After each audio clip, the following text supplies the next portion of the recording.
Hate begets hate, violence begets violence. Martin Luther King. With an origin dating back to UN Resolution 181, the Israeli-Palestinian conflict is a tinderbox waiting to erupt at the slightest escalation. Israel sees itself as a country besieged by its enemies, while Palestine sees itself as a state trying to claw back its sovereignty. The two are either waging conventional war or constantly using asymmetric and grey zone warfare against each other. The latest episode of violence can be seen through the lens of domestic Israeli and Palestinian politics, as both parties attempt to galvanise their populace into a jingoistic fever by creating a diversionary war and a rally around the flag syndrome to further their own domestic political gains.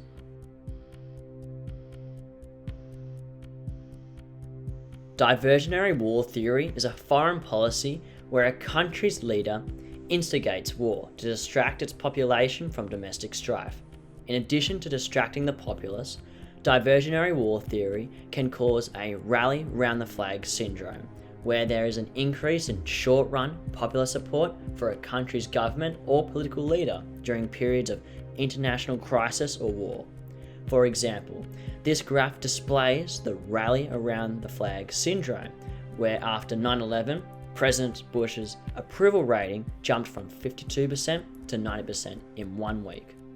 The effects of diversionary war theory are demonstrated in two conflicts: the Falklands War, where the military junta started a war to divert public attention from chronic economic failures, and the Russian invasion of Crimea in 2014, where a study titled "The Micro Foundations of Diversionary Conflict" stated there was an increase in national pride among Russians, while support for President Vladimir Putin rose dramatically.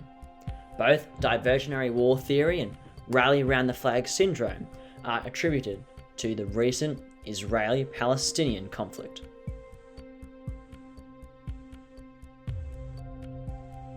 On May 8th, the holiest day of the Muslim month of Ramadan, tens of thousands of Palestinians gathered at the Al-Aqsa Mosque in Jerusalem in defiance of Israeli restrictions.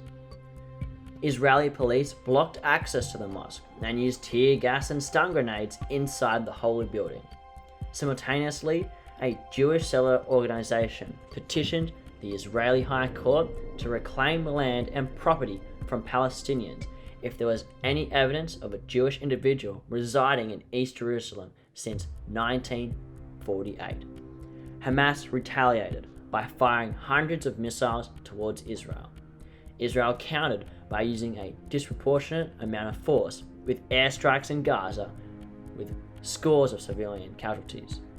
The UN and the Gaza Health Ministry sources state that 256 Palestinians had been killed, including 66 children and 40 women, and almost 2,000 wounded, of whom over 600 were children and 400 were women.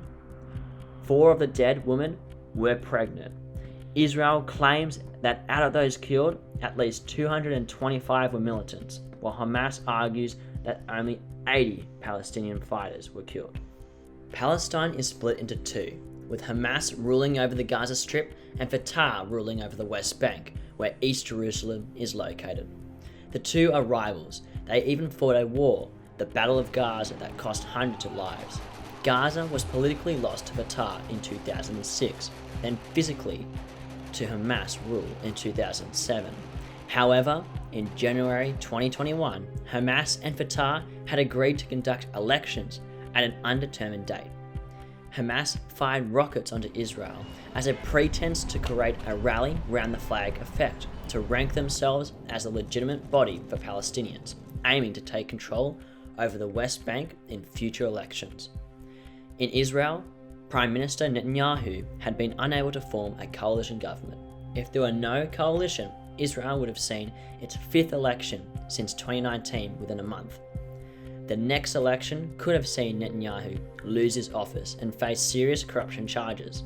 Analysts from the New York Times say that his best bet for overcoming his legal troubles is to remain in power and gain some kind of immunity. Netanyahu was interested in creating a diversionary conflict and rally around the flag syndrome to galvanize the public through political rhetoric and military action.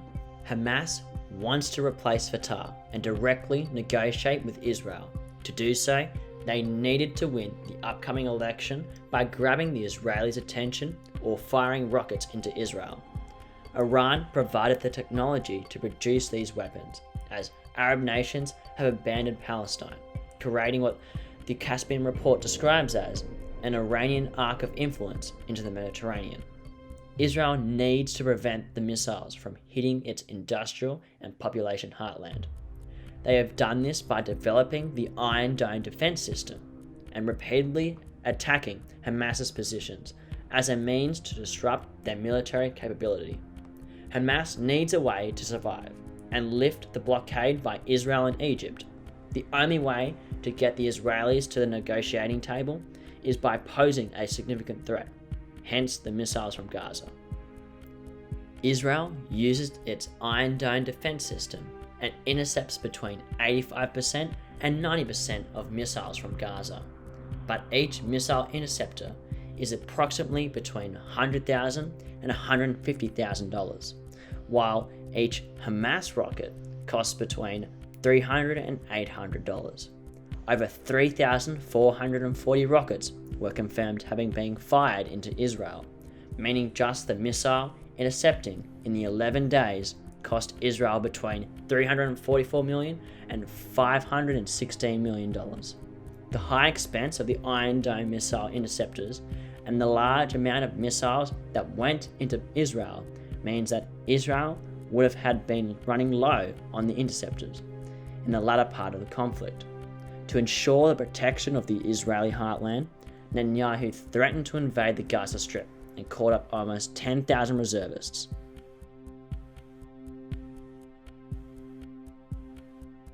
Neither side is interested in having the United States broker a two-state solution. The status quo actually suits both sides quite well, and neither has an interest in changing it. Martin Sean Indyk, twice former US Ambassador to Israel and former Assistant Secretary of State for Near East Affairs. The US is Israel's principal ally, and in 2020, the US gave $3.8 billion in aid to Israel, the majority for the military. In March, a Gallup poll showed that 53% of Democrats favoured placing more pressure on Israel to compromise to end the Israeli-Palestinian conflict, placing US President Joe Biden in a conundrum, as the Democratic Party is split 50-50 in support of Israel. Any action against either side would see Biden lose half of his support.